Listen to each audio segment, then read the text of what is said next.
Narrowing the gap for students moving from secondary to tertiary level education is one of the main concerns coming out of the consultative process for education reform in the territory.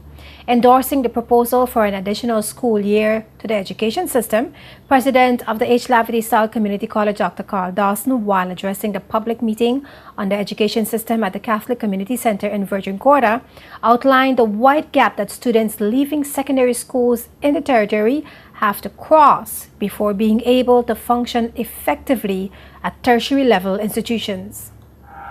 One of the things that we have dealt with at the college is that a number of students who have completed our high school systems, both private and public, that we have found that a number of them are not ready to the stage where they can pursue credit courses.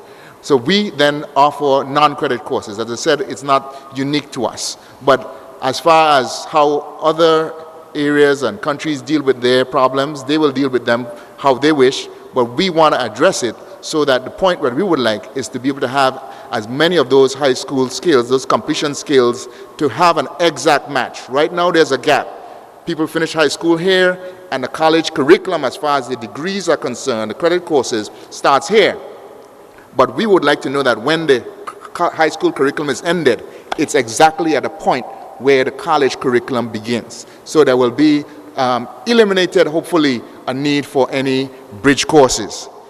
Our experience has been that most of the students who coming into the H.L. Stout Community College, around half of them need to take some sort of pre-college courses. The areas that we offer are primarily in English and math, and now we do some science as well. But most of the students, a lot of the students, around 50%, do need to take some courses to get them at a level to take credit courses. And it's a need that the college has met, and as I said, we were pleased to meet it because our aim as an institution is to take people where they are and take them to where they ought to be. But the aim that we're trying with this entire reform is where they are should be exactly where we need them to be to pursue college courses and to be successful. The improvement of the education system include the elimination of primary 5 exams and adding new subjects to the secondary curriculum. They are financial services, tourism, and Virgin Island studies.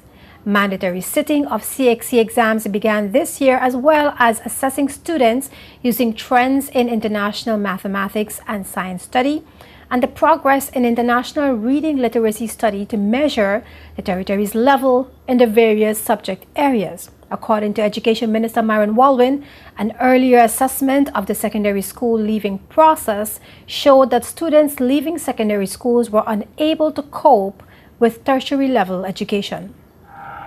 We had an evaluation done of the secondary schools to see how the school leaving process was being conducted. One of the things that we found out, much to my surprise, was that an A+ was 85%. Now, I know when I used to go to school, it was 95 to 100. And certainly what you're saying, what happens to the children, this false sense that I'm doing well when in fact you are not. And when you go overseas to the American universities, you can't cope. I found myself as Minister of Youth Affairs, and this is no joke.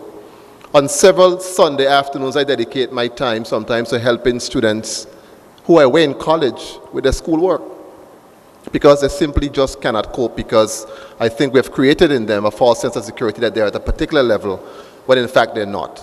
What contributed to that as well was the supplementary exams that we were doing.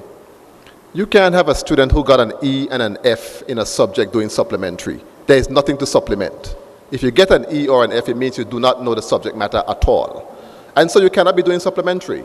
And that's why we took the decision, and unless you get a D+ at a minimum, you cannot do supplementary. And at some point, we're going to move it off the scene because I believe the children can do very well.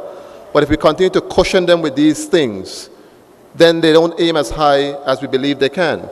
So right now, we have increased the grading scheme by 5%. So an A+ is now 90. By the next school year, it's going to be back to 95, where we used to know it when we were going to school back then. Improving the quality of instruction in the classroom is also part of the ongoing education reform process by facilitating professional development of teachers through officials from the Hertfordshire County out of the UK. The proposed change from kindergarten to grade 12 system, which is K to grade 6 in primary and grade 7 to grade 12 in secondary level, is expected to begin in September this year. Other initiatives include introducing key stage testing at various stages of the education system, from the primary level through secondary.